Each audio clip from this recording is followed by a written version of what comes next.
이제 종합소득세 신고 관련해서 실제로 종합소득세가 어떻게 계산되고 비용은 어떤 것들이 들어가는지를 보려고 해요. 종합소득세 계산 구조를 보시면 조금 복잡하게 보일 수도 있는데요. 종합소득 금액이라고 해서 사업소득 금액만 놓고 보면은 매출에서 비용을 뺀 순이익들의 합이 여기에 모여 있다고 생각하시면 돼요. 그래서 순이익에서 소득공제를 해주는데요. 소득공제는 인적공제라고 해서 부양가족이 있는 경우에 부양가족의 연순이익이 100만 원이 안 될 경우에 인적공제라는 걸 받을 수 있어요. 인적공제는 1인당 150만 원씩 해주고요. 거기다가 뭐 경로우대나 아니면 장애인 공제나 부녀자 공제, 한부모 가족 공제들이 더해지는데 개개인의 상황에 따라서 이런 공제들을 추가적으로 받으면 돼요. 프리랜서 분들 중에서 많이 놓치시는 게 부녀자 공제 50만 원을 많이 놓치시는 분들이 있더라고요. 이거는 해당되시는 분들이 많기 때문에 한번 체크해 보시는 게 좋을 것 같고요. 그리고 국민연금 낸 금액이 있다라고 하면은 연금보험료 공제에서 전액을 공제해줘요. 프리랜서 분들 중에 이런 질문 엄청 많이 하거든요. 저는 신용카드를 사용하는 게 좋을까요? 체크카드를 사용하는 게 좋을까요? 이렇게 질문하시는 분들이 많은데요. 프리랜서는 신용카드 소득공제가 안 되기 때문에 신용카드를 쓰든 체크카드를 쓰든 상관이 없어요. 그래서 그 부분이 뭐 다른 직장인들이랑 좀 큰 차이라고 생각하시면 될 것 같고요. 소기업 소상공인 공제부금이라고 해서 노란우산 공제 소득공제가 가능하거든요. 이것도 뒷부분에서 어떻게 가입하는지 설명을 드릴게요. 노란우산 공제 같은 경우에는 시중은행에서 가입을 하실 수 있어요. 월 5만 원에서 100만 원 내의 금액을 납부하면 그 해당 연도에 소득공제를 해주는 건데요. 제가 이게 제일 궁금했던 게 소기업 소상공인에 과연 프리랜서가 포함되는지가 궁금해서 노란우산 공제를 운영하는 곳에 확인을 해봤더니 프리랜서도 이렇게 노란우산 공제에 가입을 할 수 있기 때문에 만약에 좀 여유가 있으시다면 가입을 하는 거를 권해드리더라고요. 이거는 약간 사업자의 퇴직금 같은 거라고 생각하시면 돼요. 일반 직장인들은 직장을 다니기 때문에 그만두면 퇴직금이라는 게 나오고요. 이 퇴직금으로 뭐 당분간은 생활을 유지할 수 있지만 사업자들은 직접 활동하지 않으면은 이런 퇴직금이 나오지 않기 때문에 생계를 유지하기가 곤란할 수도 있어요. 그래서 사업자들이 돈을 벌 때 이런 노란우산 공제에 돈을 넣어두시고 나중에 퇴직을 하게 되시거나 사업을 그만하게 되실 때 이런 부분을 사업자의 퇴직금으로 받게 되는 거예요. 이렇게 소득공제까지 하고 나면은 과세표준이라고 해서 세율을 곱하게 되는 금액이 나와요. 종합소득세 세율은 6%에서 45%의 누진세율로 이뤄지는데요. 아마 10억 원 이상 돼야 45%의 세율을 적용받을 거예요. 산출세액이 나오고 나면은 이 세액에서 공제를 해주는 것들이 있는데요.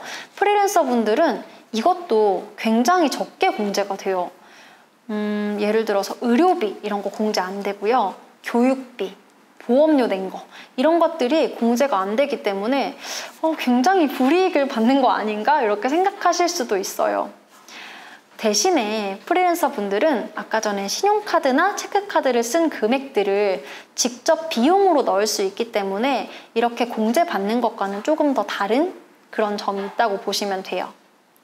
그리고 만약에 간편장부 대상자인데 세무 기장을 하고 있었다라고 하면은 기장세액 공제를 세액의 20% 최대 100만 원까지 받을 수 있고요. 연금계좌세액 공제라고 해서 IRP 같은 데 가입을 한다라고 하면은 일정 부분을 공제해 주는 게 있어요. 이런 것도 뒤쪽에서 조금 더 자세히 설명드릴게요. 이거는 저희가 종합소득세 신고해주세요 하면 이런 것들 준비해주세요 라고 보내드리는 서류예요. 이거를 왜 보여드리냐면 여기에 어떤 것들이 비용 처리가 되는지에 대한 힌트가 있어요. 보시면은 인적공제 대상자가 있을 경우에는 가족관계증명서에 체크를 해달라고 말씀드렸던 거는 이제 소득공제로 들어갈 거고요. 5번 사업용으로 사용한 카드 내역이라는 게 있어요. 그러니까 신용카드 소득공제 이런 건 안 되더라도 카드 사용 내역 중에 사업용으로 쓴 비용들을 직접 필요 경비로 처리해서 순이익을 줄일 수 있기 때문에 이런 카드 내역을 준비해달라고 요청을 드리는 거고요. 건강보험료 납부 내역서 같은 경우에는 필요 경비로 처리할 수 있기 때문에 이 내역을 따로 받는 거예요. 그리고 지방세 세목별 과세증명서라고 하는 거는 뭐 지방세 그 자동차를 가지고 있는 분들은 자동차세를 낼 수도 있고요. 이런 세목들을 얼마나 냈는지 나와 있기 때문에 이런 부분도 세금과 공과라는 항목으로 처리를 할 수 있어요. 기부금 영수증. 직장인들은 기부금 세액 공제가 되는데 프리랜서 분들은 기부금 세액 공제가 되지 않아요. 대신에 이런 기부금 영수증을 가지고 있으면 필요 경비로 처리할 수 있기 때문에 나는 세액공제 안 되는데 왜 기부금 영수증을 받아야 되지? 이렇게 생각하지 마시고 증빙은 무조건 챙겨두시는 게 좋아요. 그리고 청첩장을 받으시거나 아니면 뭐 부고 내역을 받으시거나 하면은 문자로 받으셨더라도 그런 부분을 캡처해 두시는 게 좋아요. 청첩장이나 이런 경조사비 지출 내역 같은 경우에는 청첩장 한 장에 20만 원 정도 비용 처리를 할 수 있기 때문에 이런 부분을 놓치지 않고 챙겨 두셔서 접대비로 비용 처리를 하시는 게 좋아요. 그리고 차량 관련 내역. 이것도 엄청 많이들 물어보시는데요. 프리랜서도 차량을 렌트하거나 리스하거나 아니면 구매하거나 모두 다 비용 처리를 할 수 있어요. 차량을 구매했을 때는 감가상각비라는 항목으로 5년간 일부 비용 처리를 할 수 있고요. 뭐 렌트나 리스료 이런 것들도 다 사업용으로 사용하게 된다면 비용 처리를 할 수 있기 때문에 차량 관련 내역도 챙겨두시는 게 중요해요. 그리고 여기 없는 내역 중에 뭐 휴대폰 요금 이런 것들도 통신사에 연락하시면 자동이체로 낸 내역을 받으실 수 있어요. 이런 것들도 사업과 관련해서 사용했다면 비용 처리를 할 수 있습니다. 사업을 하시면서 물품을 구입했다, 뭐 프로그램을 구입했다, 사무용품을 구입했다, 마케팅한다고 수수료를 썼다, 이런 부분들은 전부 다 사업과 관련됐다고 생각을 편하게 하실 수 있죠. 이렇게 내가 일을 하면서 생기는 비용들은 기본적으로 프리랜서라도 비용 처리를 할 수 있어요. 그래서 이런 부분을 카드로 지출하시거나 아니면 계좌이체로 했을 때는 현금 영수증을 받아두시거나 해야지 비용으로 처리를 할 수 있으니까 증빙을 놓치지 마시고요. 프리랜서 분들은 웬만하면 신용카드로 이렇게 비용 처리를 한 내역들을 조금 체크를 해두시면 누락이 되지 않을 것 같아요. 그리고 식비. 식비가 굉장히 많이 논란이 되는 부분인데요. 요즘에 코로나 때문에 배달 음식 많이들 시켜 드시잖아요. 카드 내역을 보면 프리랜서 분들 카드 내역에 배달 음식비 내역이 엄청 많아요. 그런데 안타깝지만 이런 개인이 혼자 사용한 식비는 프리랜서의 비용으로 처리할 수 없어요. 이거는 사업자라도 마찬가지이기 때문에 개인 사업자의 식비가 비용 처리 안 된다는 점이 굉장히 비용에서 많이 빠지는 부분이에요. 그런데 만약에 사업과 관련해서 다른 사람을 만나서 미팅을 하고 식사를 하거나 차를 마시거나 뭐 술을 마실 수도 있겠죠. 이런 식으로 지출하는 비용은 접대비로 비용 처리를 할 수 있기 때문에 모든 식비가 비용 처리가 안 되는 건 아니고요. 혼자서 먹은 식비가 비용 처리가 안 된다고 생각하시면 좋을 것 같아요. 그리고 저희 이제 뭐 의뢰인들 중에서는 교통비, 출장비, 숙박비 같은 것들이 비용 처리되냐고 물어보시는 경우가 있는데요. 뭐 영상 촬영하시는 분들 같은 경우에는 촬영을 하러 지방에 내려가셔서 뭐 오랫동안 촬영을 하실 수도 있고요. 뭐 비행기를 탈 수도 있고 이런 비용들은 전부 다 사업과 관련이 돼 있기 때문에 비용 처리가 된다고 보셔야 돼요. 차량은 설명을 드렸지만 뭐 감가상각비, 리스료, 렌트비 다 비용 처리가 되고요. 저희한테 지불하시는 뭐 세무사 수수료 아니면 변호사 수수료 이런 것들은 전부 다 비용 처리가 가능합니다. 프리랜서 분들 중에 아프리카 TV에서 일하시는 분들은 그 별풍선으로 다른 BJ를 후원하기도 하고 또 그 방송을 들어주시는 분들한테 선물을 보내기도 한다고 하더라고요. 이런 비용 같은 경우에도 접대비로 처리를 할 수 있으니까 그 내역 같은 것들을 조금 미리 정리해 두시면 좋을 것 같아요. 그리고 접대비 같은 경우에는 프리랜서의 한도가 조금 다른 사람들에 비해서 적은 편이에요. 일반적으로 중소기업 같은 경우에는 3,600만 원의 한도 뭐 이런 식으로 적용이 되는데요. 프리랜서는 중소기업에는 해당하지 않기 때문에 1,200만 원 정도의 좀 더 낮은 접대비가 적용이 돼요. 실제로 제가 아시는 분들 중에 조금 5억 원 이상 돈을 버시는 프리랜서 분들이 있어요. 근데 이분들이 이때까지 접대비를 중소기업 기준에 맞춰서 비용 처리를 하다가 나중에 프리랜서는 중소기업이 아니구나 라고 해서 접대비를 조금 더 적게 줄여서 다시 신고한 경우들이 있었거든요.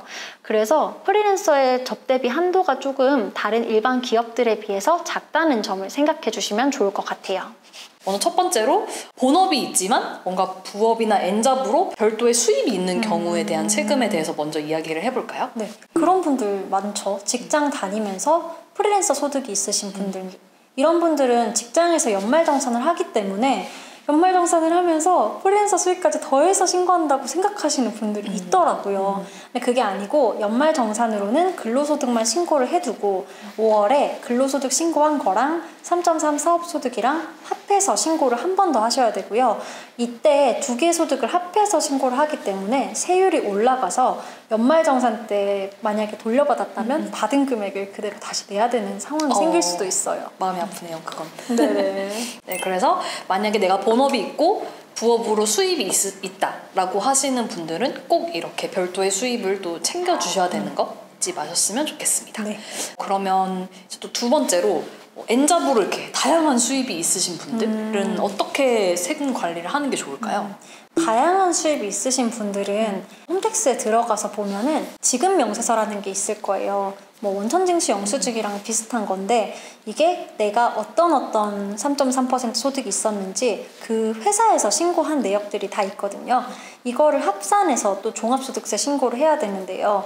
만약에 3.3 소득이라고 해도 여러 곳에서 소득이 있었다라고 하면은 이 부분을 한 번에 5월에 종합소득세 신고를 하셔야 됩니다. 이거는 홈택스에서 지급명세서 확인을 할 수 있기 때문에 만약에 내가 어디서 일했는지 기억이 안 난다라고 해도 그쪽 회사들에서 다 제출을 해두는 거라서 걱정 안 하셔도 돼요. 그럼 만약에 제가 일을 하다가 1년을 다 채우지 못하고 퇴사를 하고 나서 그 이후에 뭔가 프리랜서로서 조금 수입이 발생했을 때의 첫 해 세금은 어떻게 해야 되나요? 연말정산을 안 해서 뭔가 불안할 수도 있을 것 같은데요. 연말정산을 스스로 하지 않더라도 회사에서는 지급명세서라는 걸 제출해둬요. 그래서 5월에 홈택스에 들어가면 근로소득이 있다는 걸 확인을 할 수 있고 그 회사에서 지급명세서, 그러니까 원천징수 영수증을 제출한 걸 확인할 수 있어요. 그러면 이것과 그 다음 3.3 소득을 합산해서 신고를 하면 되고 결국에는 5월에 전부 다 합산해서 신고를 하게 된다고 보면 돼요.